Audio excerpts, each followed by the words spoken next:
Ladies and gentlemen, please take your seats. The program is about to begin. At this time, please turn off all electronic devices.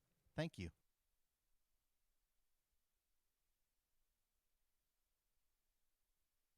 Ladies and gentlemen, please welcome Governor Kristi Noem.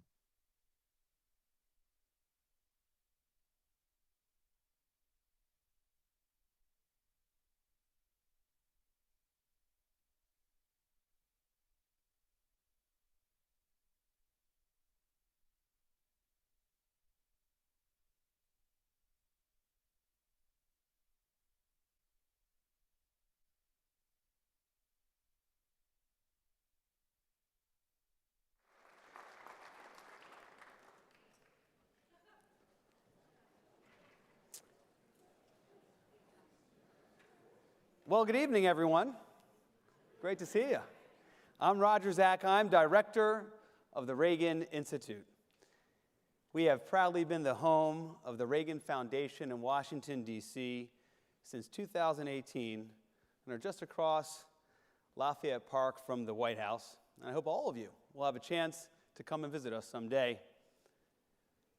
Now, as is our tradition at the library, in honor of our men and women who defend our freedom around the world, please stand and join me in the Pledge of Allegiance.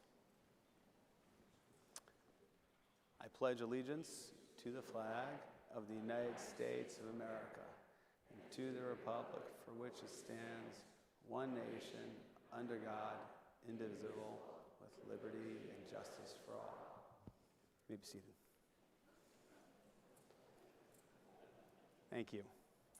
Now, before we get started, there are a few people in the audience I'd like to recognize. Former Congressman Elton Gallagher and his wife Janice.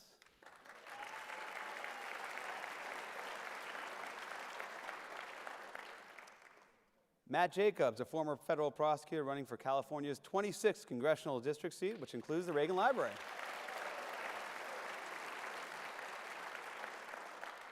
And of course, my boss,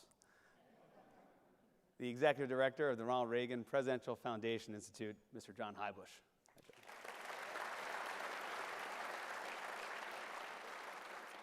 Now, tonight I want to welcome you to the Reagan Library for the latest installment of the Reagan Foundation's speaker series, A Time for Choosing. Now, it's been my honor to help manage this important program behind the scenes from its beginning. And given John Heybush's departure as our executive director soon, but not too soon, I'll be stepping forward more often to introduce our special guest for this series. Now, a presidential library is one of the ways we honor and remember American leaders of the past. Tonight, though, because of our speaker's home state, I've been thinking about one of the other ways we have immortalized four of our greatest presidents, Mount Rushmore. It is a symbol so powerful, not just in America, but around the world, that Ukrainian President Zielinski invoked it during his recent address to Congress. Now, two of the presidents gazing out of the mountainside, Abraham Lincoln and Theodore Roosevelt, famously were Republicans. And over time, the party founded by Lincoln and shaped by Roosevelt was revolutionized by Reagan. Today, we wonder who will take up the mantle and lead the party forward in the next decade. As we wonder, South Dakota has captured the party's attention and imagination. But this time, it's not because of the stone-faced leaders of the past. It's because of who sits some 200 miles away from Mount Rushmore in the governor's seat. That governor has garnered a national following, and we're honored that she's with us here tonight. Governor Kristi Noem, the first woman to hold that title since the state's founding in 1889, is serving her first term and right now running for her second. And if that's not enough, Governor Noem will release her book, Not My First Rodeo, later this summer. And I'm pleased to announce she'll be back at the Reagan Library for a conversation and book signing. Y'all better sign up.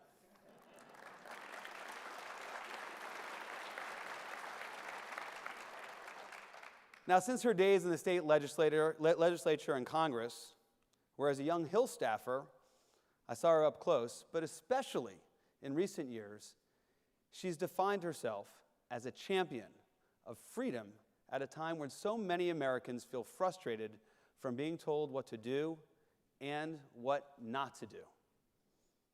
Ronald Reagan knew that frustration. He channeled it in the 1964 speech that launched his career, and from which we get the title of this speaker series, A Time for Choosing. In it, he said the issue of the day was, quote, whether we believe in our capacity for self-government or whether we abandon the American Revolution and confess that a little intellectual elite in a far distant capital can plan our lives for us better than we can plan them ourselves, end quote. Governor Noem, I think you've been channeling that sentiment. Today, the Republican Party is facing its own time for choosing, confronted with fundamental questions as it tries to move on from the recent past and articulate a vision for the future. What should the party stand for? What are the Republican philosophies we can all agree on? Is there still room for a Reagan-esque optimism in today's GOP? Since May, we have heard from Speaker Paul Ryan, Vice President Mike Pence, Secretary Mike Pompeo, Governor Chris Christie, Ambassador Nikki Haley, renowned Reagan speechwriter Peggy Noonan, and recently Senator Tom Cotton. Tonight, Governor Noem will add her perspective. Now let me make one last point. Despite the talk of legacies and monuments, this speaker series is not about the past.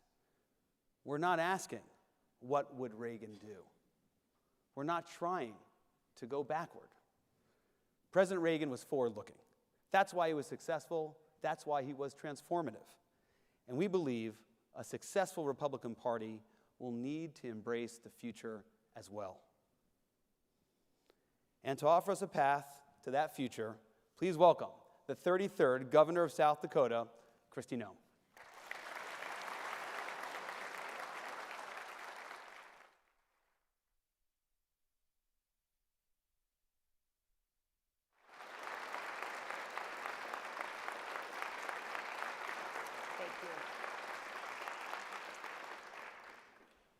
Well, thank you, Roger. No pressure, right? Listen, thank you all for that wonderful welcome. It is such an honor to be here at the beautiful Reagan Library to share my thoughts on our party and what our mission is today. There is no better place to have these conversations. I first visited the Reagan Library years ago. My husband, Brian, and I stopped while we were on a business trip. And we were a bit lost as first. I admit, I walked into this library and I just couldn't even believe I was actually here.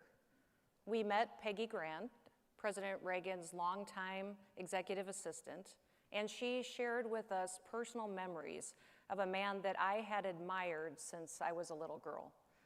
At one point, I found myself alone at the memorial that's outside, and in a quiet moment, I reflected on a man whose leadership inspired the world at a time of turmoil. I remember being overwhelmed at all that he brought to this country and to the world. All I could do was bow my head and thank the Lord for sending such a man of strength and hope to lead our country. Now, back in the gift shop, I, of course, purchased one of his replica cowboy hats. I couldn't resist. But that hat still hangs today in my office next to a portrait of President Reagan in his signature cowboy hat with that wide, hopeful smile on his face. Now, much more recently, I had the opportunity to visit the Reagan Ranch, and that was a dream come true. Because while at this magnificent library, it felt so impressive to me, when I got to the ranch, it felt familiar. In a way, it felt like coming home. Growing up in the West, growing up in South Dakota, my heroes have always been cowboys. My dad was a farmer and a rancher, a real-life cowboy who worked harder than anyone I had ever known. He was tough as rawhide, and he lived a life of integrity. He expected his children to be excellent. We don't complain about things, Dad always told us. We fix them. Now, free time on the ranch was really rare. We hunted in the mountains with our horses for our vacations. We checked cows on Sunday afternoons, and we watched John Wayne movies. The Duke had a famous line that my dad loved to repeat on long days on the ranch: "We're burning daylight." And I remember there was a gate at our farm leading from the pasture where I led my horses through to go to the barn. For years, I led my horses back and forth through that gate. Above that gate was a sign that hung this quote: "There is nothing so good for the inside of a man than the outside of a good horse." It wasn't until I was much older that I realized this was a favorite phrase of Ronald Reagan's. So if you want to know what President Reagan meant to my dad, a man who worked, who depended on God and the dirt for his livelihood, that tells you all you need to know. Political awakening, like in so many families as I address this, when we wake up, we rarely discussed politics, and we never discussed it around the table. On our ranch, our politics were lived. They weren't talked about. We knew that we had freedom and personal responsibility. We knew we needed to use both to make our corner of the world a better place to serve other people. And it wasn't any more complicated than that. I was 9 years old when President Reagan was elected. And when I saw a picture of him in a cowboy hat, I was all in for the Gipper.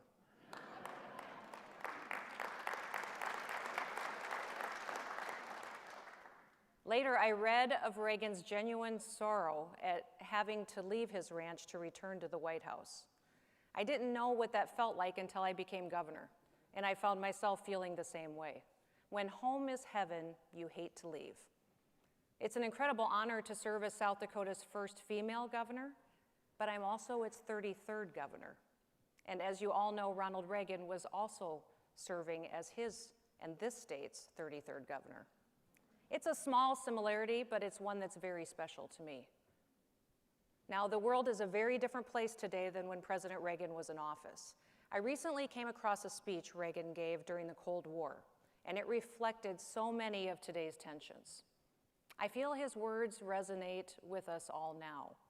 Here they are.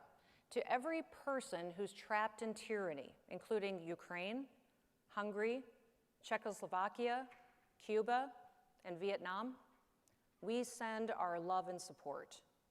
Your struggle is real. Your dream is our dream. And someday soon, you too will be free. Now, what is happening in Ukraine today is tragic. And I want to recognize the Reagan Foundation for awarding President Zielinski the Reagan Freedom Award.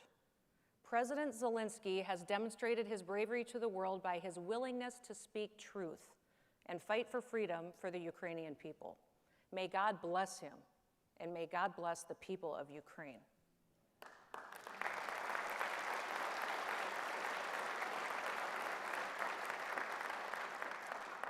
Now, it may seem ironic that the very first Freedom Award was presented to Mikhail Gorbachev by President Reagan himself.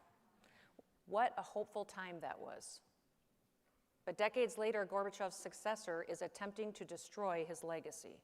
Make no mistake, Vladimir Putin is an evil man who, like other dictators throughout history, despises freedom, and he hates those who seek it. We are watching daily assaults on democracy, and they are a reminder to all of us of President Reagan's famous words: freedom is never more than one generation away from extinction. We didn't pass it on to our children in our bloodstream. It must be fought for, protected, and handed on for them to do the same, or one day we will spend our sunset years telling our children and our children's children what it once was like in the United States when men were free. That is why in 2020, more than any other governor in America, I traveled to 17 states to campaign for President Trump's re-election efforts. I knew that elections have consequences, and I did not want to wake up and have a leader who wouldn't put America first. His administration restored America's dominance on the world stage, made us energy independent, feared our adversaries, and we were respected by our allies. He created an economy pre-pandemic that was one of the strongest this nation has ever seen, and I want it to continue. and he defended our borders. A country with no borders is no country at all. That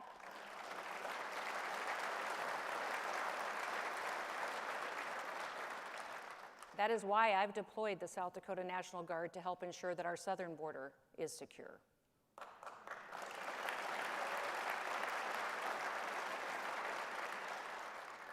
Now, unfortunately, with the help of the mainstream media, Joe Biden was elected President of the United States. And sadly, America's president today is not fighting for our freedoms. He's not protecting our freedoms. In fact, Joe Biden is doing the exact opposite. In our time tonight, I'll share just a few thoughts, first on our international challenges that we face, and then on what we need to do here at home. And I'll say at the start, if we defend democracy in Ukraine, but we lose our fundamental freedoms here at home, then we will have failed. Joe Biden has been wrong on every major foreign policy decision that he has been a part of for almost 50 years. If the leadership in the White House had reflected peace through strength, by supporting our military, by standing strong against Iran, North Korea, and China, by not facilitating a devastating, disastrous withdrawal from Afghanistan that resulted in the death of 13 American patriots, then we would not see an emboldened Putin. Even now, President Biden doubles down on our weakness. He's crippling our domestic energy supply. In fact, he shut down the Keystone XL pipeline, which was to come through our state of South Dakota, while allowing Nord Stream 2 to continue to operate. Biden continues to rely on Russia to broker a nuclear deal with Iran while militias launch rockets at Americans in Iraq. Biden is also asking the dictator in Venezuela to pump more oil at the same time that he muzzles American energy producers. It is absurd. And worse, it empowers America's adversaries while making us weaker. These are clear threats to the security of the United States, but there are more. China's ruthless communist leaders are not only strengthening their military, they're manipulating their currency, stealing our IP, using regulations to create unfair trade practices, and paying lip service to agreements from the UN while the US is held to a different standard. They also have their sights set on our food supply. They are buying up our chemical, our fertilizer, and our processing facilities that put groceries on our shelves. When another country grows our food, they control our food. When another country controls our food, they control us.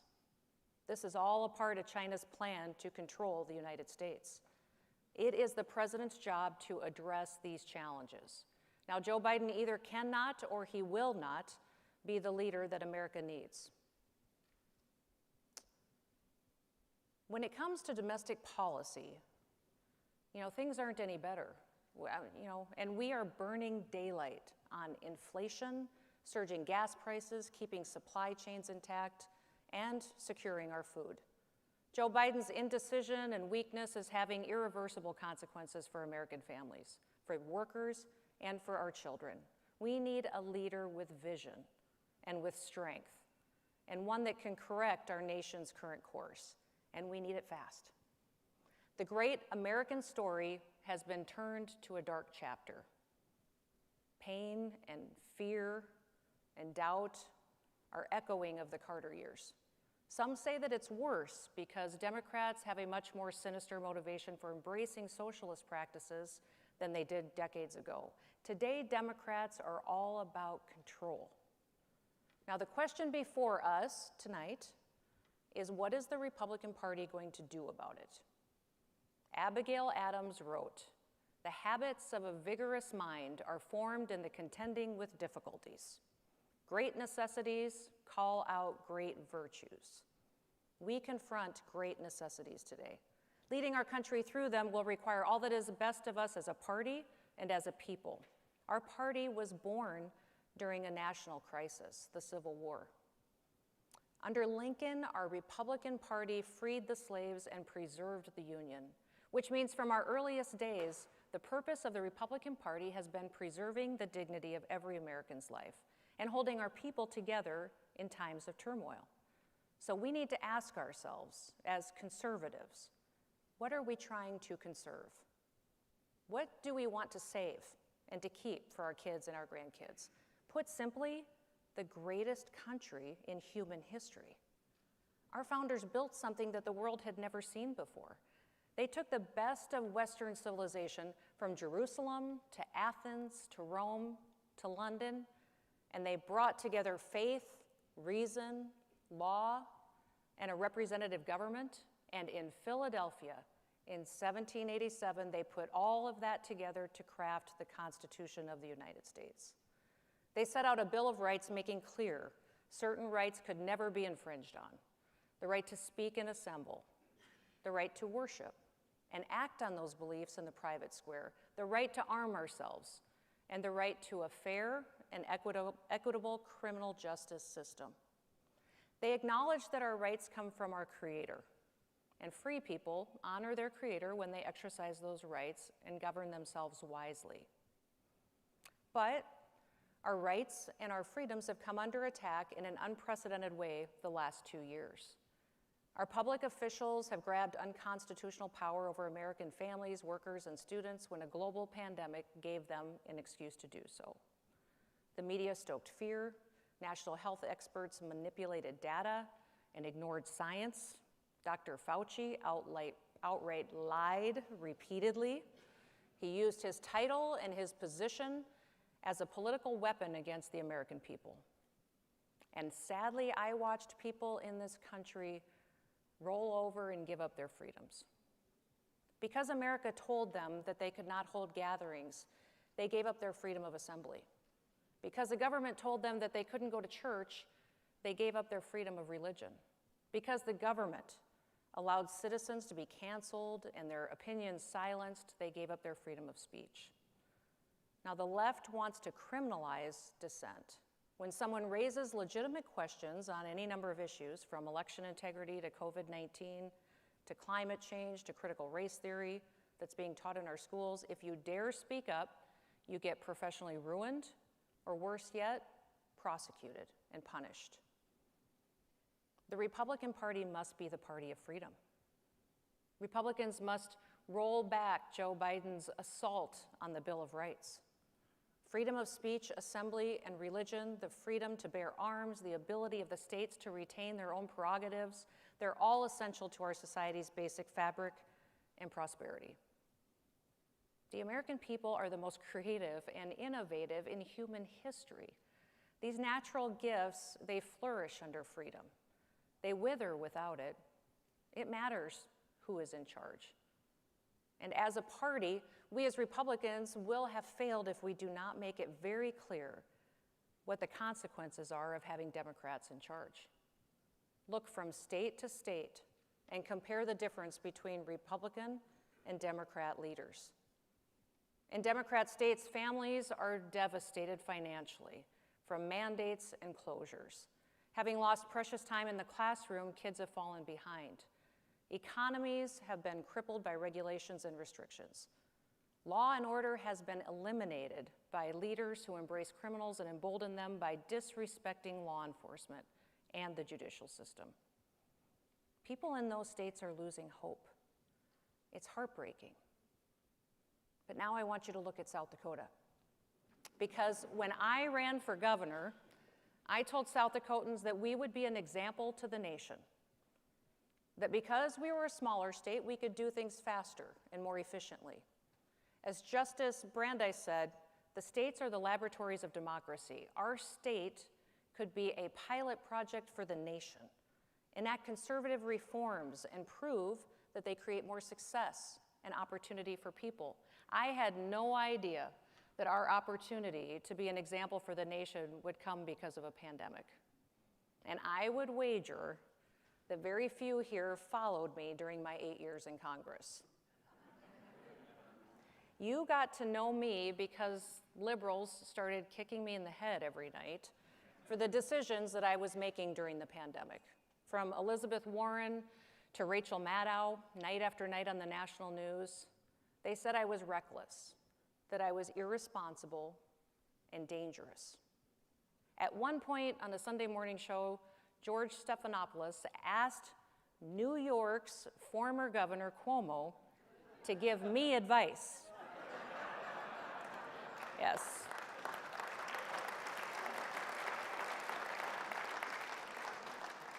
Yes, that Governor Cuomo. The one who sent vulnerable seniors to their deaths in nursing homes and then covered it up. Now, I made my decisions differently. I listened to the experts. I studied the science. We researched the data. But then I took it a step further. I talked to my general counsel and constitutional experts because I wanted to fully understand what authority I had and what authority I didn't have. Because I believe that when leaders overstep their authority, especially in a time of crisis, that's when we break this country. Now, South Dakota was the only state in the nation that never once closed a single business.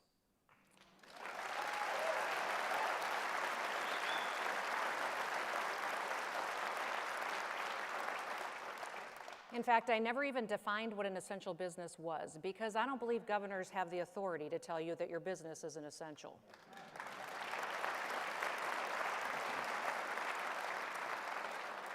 We never stopped people from going to church. We didn't mandate anything. I stood in front of my people and I told them that I was going to trust them. I would give them all the information that I have, but I was going to let them use personal responsibility to make the best decisions for their families, and that we would get through this unprecedented challenge together. Now, South Dakotans were worthy of that trust. Today, in South Dakota, we have the #1 economy in the country.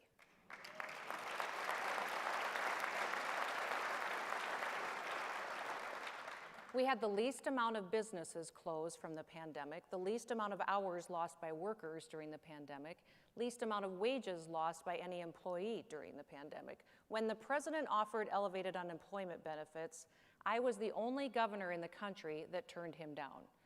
I said, thank you, Mr. President, for the flexibility, but we don't need it. Our people want to work. We have taken in historic revenues from our thriving economy, even though South Dakota has no income taxes, no corporate or personal taxes, no personal property taxes.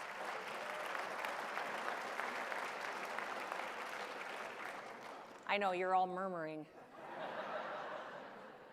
All we have is a 4.5-cent sales tax. Since I have been governor, we have paid off debt, we have funded trusts and reserves to historic levels, we've invested in dams, railroads, infrastructure. I had a vision to bring high-speed internet access to every corner of the state during my years as governor. We fully funded that project in 1 year.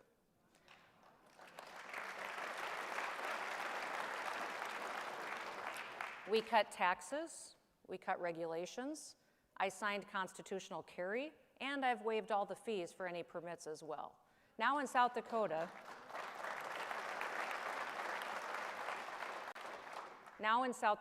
it won't cost you a penny to exercise your Second Amendment rights. In fact, my state will even pay for your federal background check.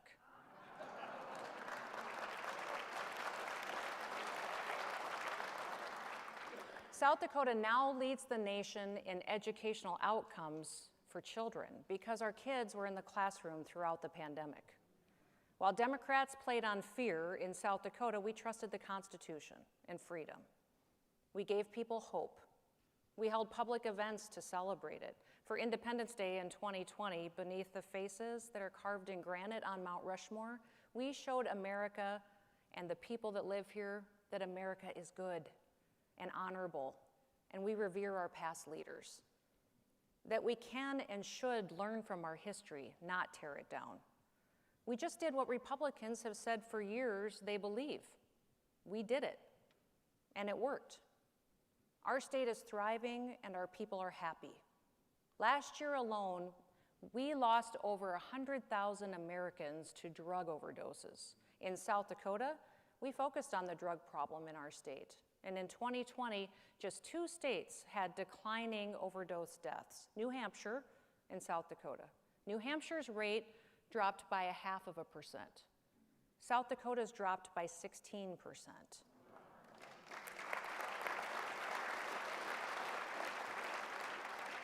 When states defunded police and they disrespected law enforcement, I began a messaging campaign directed specifically to law enforcement officers. I said, if you want to live somewhere where people will respect you, come to South Dakota. In 1 week, more than 900 law enforcement officers raised their hands and said, I want to live in South Dakota.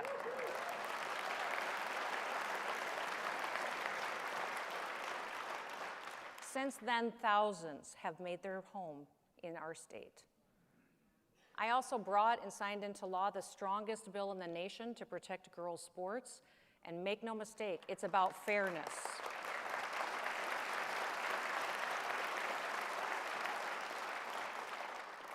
It's about fairness and about giving young women an opportunity to succeed. And we also banned critical race theory in our public schools.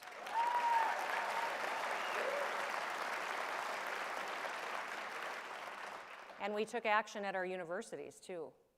Since I took office, we have passed and I've signed into law over a dozen pro-life bills.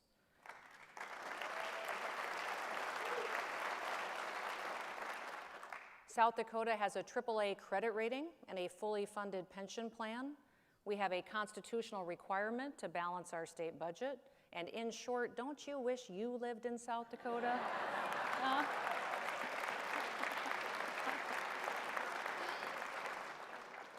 Listen, these policies were all inspired by Republican values and principles.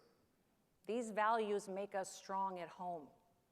They also make us strong in a dangerous world. In Congress, I served on the Armed Services Committee, and I traveled abroad. Israel, Jordan, the UAE, Saudi Arabia, Afghanistan, China, Norway, Greece, Italy, Egypt, and many more. Of all those trips, there is one that I will never forget, and it is my visit to South Korea in the demilitarized zone. I can still picture today the South Korean soldiers lined up along their country's border facing north.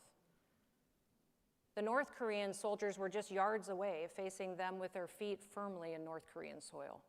And between those two enemies stood our troops, Americans, keeping peace. The North Korean soldiers tried to antagonize our warriors. They were spitting on them, they were shouting at them, taking pictures, trying to break their composure. Yet our men and women stood strong. They were stoic and firm. If ever there was an example of the role America plays in the world, it was right there in front of me in the flesh. Peace through strength, every day, always. And that strength begins right here at home. And we use that strength as a foundation on which to stand amongst other nations as the world's most powerful. In the past, as a party, we have been tested. There are many examples of Republicans rising to the challenge of the day, but unfortunately, there are examples where we as a party have failed. We fight amongst ourselves, concerned about political polls, while losing our focus on the families in our communities living under the crippling burden of bad policies and laws. When I first became governor of South Dakota in January of 2019, I immediately introduced a bill into our legislative session that would have required more civics and history in our classrooms. I felt that our children really did not understand the gift that they had been given being born in this great country. It was Republicans that killed that legislation. They felt that it would be too much of a hardship to change the curriculum that had already been established. They didn't want to divert the time and energy away from other studies that the teachers and the administration may deem more important. Some Republicans voted against it just to oppose me. They had wanted somebody else to be governor.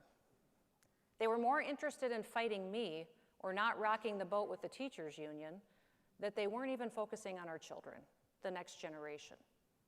Now, 2 short years later, CRT has infiltrated our nation's schools and parents are rising up to fight for their kids. These very same legislators have now joined with me to pass legislation banning CRT, and they support teaching true American history in our classrooms.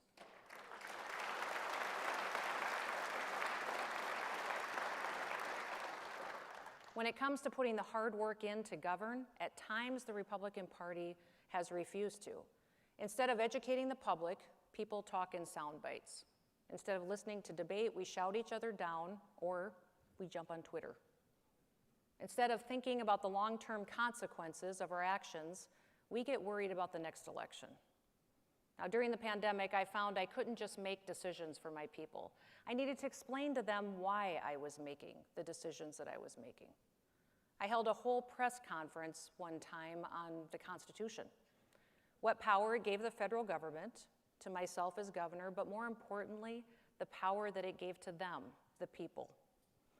I gave a press conference once on our state motto, which is "Under God, the people rule." I even gave a press conference on the need for perspective, encouraging people to shut off the TV and to go for a walk. People need leaders who are willing to spend hours researching, studying, working, and communicating on issues that are important to our families. When I was first elected to the legislature years ago, I had a neighbor give me some advice that I have never forgotten to this day. He said, "Kristi, remember, every day you are in legislative session, our way of life is in jeopardy." And his message was clear. What we do matters. What we don't do matters. What we say matters. Every bill that is introduced in South Dakota in my administration during legislative session has to go through a bill analysis by our staff. On this analysis, there are several questions that must be answered. What will happen if this bill becomes law? What will happen if this bill doesn't become law? How much will this bill cost the taxpayers if it's enacted? The answers to these questions give me information I need to decide whether I want to support the bill or sign it should it make it to my desk. The very last question on that bill analysis form says, what will be the impact of this legislation on the next generation? You see, I don't think that what we will do, that it should only think about what the consequences are a week from now or a year from now. I want to know what the long-term consequences are for the next 10, 15, 20 years. We must know the precedent that we are setting with each policy we embrace and what the impact on our kids and our grandkids will be. While our actions as leaders are far-reaching, so are the words that we use. The way we talk to each other has consequences. My advice to the Republican Party is to get over yourself. We all have people in our lives that we've stopped talking to. We have been offended by them, or we believe that they're too far on the other end of the political spectrum from us, that there's no sense in wasting words, even speaking to them. And we need to get over ourselves and start by listening. No one feels like anyone listens to them anymore.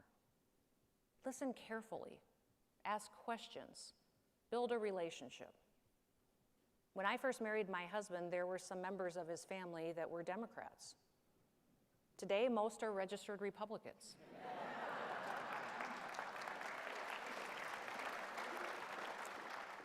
This did not happen because I blew them up at the Thanksgiving Day dinner table.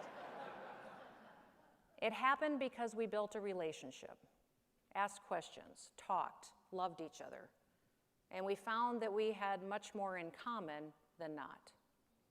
If we do not do this as a Republican Party, we are missing an opportunity to restore America to what its founders intended, a nation of free men and women. If Ronald Reagan were leading the Republican Party today, there would be some who would say he is way too conservative for our times. There also would be other Republicans who would attack him for being willing to work across the aisle to fix problems and to make progress. The Republican Party is the answer to the challenges of today, but only if we remain true to our principles and to follow through on our promises to the people. And we must convey our message in a way that brings hope. Our world is desperate for optimism. And Republicans, what we believe, works. It creates opportunity. It creates success and for freedom for all. If we can convey that optimism successfully, we will draw people to us. We will bring hope for the future for all Americans. Listen, to close, I want to borrow some words from one last cowboy, Teddy Roosevelt. It is not in the still calm of life or the repose of a Pacific station that great characters are formed. We have seen great character at work before in our history. I come from the plains, the wide open places of purpose and possibility. But at the other end of our state, there lies the granite faces of some of the greatest: Washington, Jefferson, Roosevelt, and Lincoln. They remind us to have grit, tenacity, and values to preserve a more perfect union. Yes, we believe in great character, but I don't think it can be found in great leaders. America is bigger than our leaders. When the founders gathered in Philadelphia in 1787, they spelled out exactly where the government gets its power: the people. James Madison said in Federalist 49 that the people are the only legitimate fountain of power. If America's public servants return to that belief and embrace it and do it, then America will be free, prosperous, will be safe again. But if they don't, then we won't. What we loved about President Reagan is what our country is desperate for today: leaders who believe in the goodness of America, who see hope for its future, and who are willing to gather our resources, our will, and our courage to make it real. America is burning daylight. It is literally up to us Republicans to bring that message. It is not for us to give up.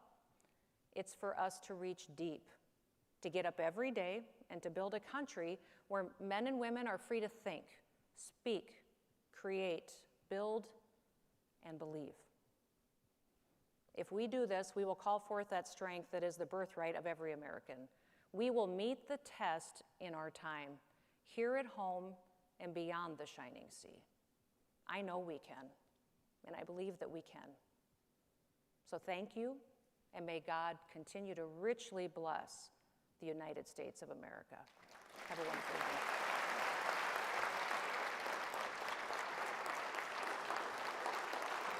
Thank you.